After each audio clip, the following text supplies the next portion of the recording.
Waipham Shanpham Haina Mingthonba commodity rental and sharing online platform ama ngasi SINGJAMEI SIG MLA YUMNAM KHEMCHAND na ACHAMBA THOURAM AMAGA LOINANA GRANDE launch Toukhre. THOURAM aduda Manipur Chamber of Commerce and Industry ki Secretary Haurokjam Anil amadi Dalso Group of Companies ki Director Moirangthen Priyanka na maruiba mithunglen singoina saruk yaki. THOURAM aduga mari lainana MLA YUMNAM KHEMCHAND na hai ngasi lamdam asig summit lawn semgat nabo entrepreneur sing na online service portal kaya hangdoktuna miyam da service pina bakotnariba asi yamna magpukning thawan ngaini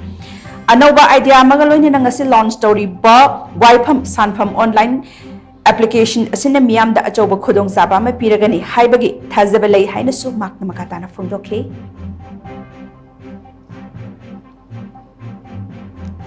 anauba idea moina putuki si bagi mai pana amadi yang sincerely second view aiso alam mating pang jagi haragan sari dawa siksi government la pagi oi kopolai tabana taga ai na sila jari fc kana la loss la amta bibira mo hadi president rule se tha home rules se le bjp ruling government ki se mangam da bagi pm le bra ke problem le ke Chemi haraga chemba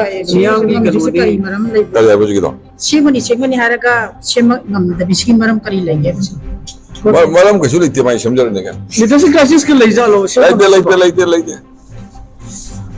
ano ba armang kam kam government se la paya bagi government la paya sila katraba simine sori laite ke ano